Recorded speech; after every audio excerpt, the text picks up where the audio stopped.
Presiden Republik Indonesia Joko Widodo melakukan kunjungan kerja ke Bali untuk mensosialisasikan amnesti pajak. Presiden mengakui kepesertaan wajib pajak dalam teks amnesti masih sangat kecil, yaitu hanya 2,5% dari total 20 juta wajib pajak di Indonesia. Kehadiran Presiden Republik Indonesia Joko Widodo disambut antusias peserta yang mengikuti sosialisasi teks amnesti di Nusa Dua Convention Center BNDCC. Dalam sosialisasi amnesti pajak atau teks amnesti, Presiden menyatakan keikutsertaan wajib pajak dalam teks amnesti masih sangat kecil, yakni baru 481.000 atau 2,5% dari total 20 juta wajib pajak di Indonesia. Dikatakannya, deklarasi harta dan repatriasi yang dicapai 3.980 triliun rupiah atau 30,88% dari pendapatan domestik bruto PDB. Melalui sosialisasi ini, Jokowi ingin mengajak dan menyadarkan kepada para wajib pajak atau yang belum memiliki NPWP untuk meningkatkan kepatuhannya membayar pajak.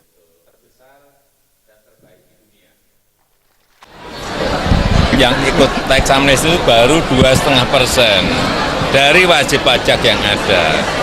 Oleh sebab itu, pada periode yang kedua ini, saya akan terus turun ke bawah untuk menyadarkan kepada para wajib pajak ataupun yang belum punya NPWP untuk meningkatkan kepatuhannya membayar pajak.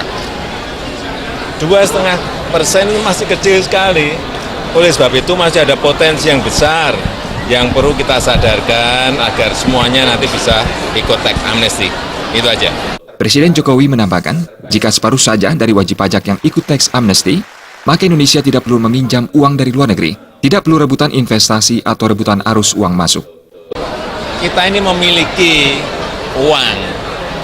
Kenapa kita harus mencari ke negara-negara yang lain padahal kita sendiri memiliki? Ini kan hanya menyadarkan agar pemilik uang tadi mau dengan kesadaran membawa uangnya repatriasi untuk masuk ke Indonesia lagi.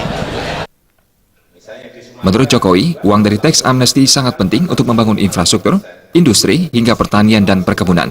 Ia juga meminta agar jangan ada yang memiliki rasa pesimis pada perekonomian bangsa, karena ekonomi Indonesia saat ini berada pada urutan ketiga setelah India dan Tiongkok dalam negara-negara G20. Jokowi sekaligus mengajak wajib pajak ikut dalam amnesti pajak, karena pada tahun 2018 mendatang, era keterbukaan semua kepemilikan wajib pajak baik di dalam atau di luar negeri akan terdeteksi. Selain Jokowi, dalam kesempatan tersebut juga disampaikan pemaparan secara detail tentang amnesti pajak dan investasi oleh Menteri Keuangan RI Sri Mulyani, Menteri BUMN RI Rini Sumarno, Pera Widya dan Artaya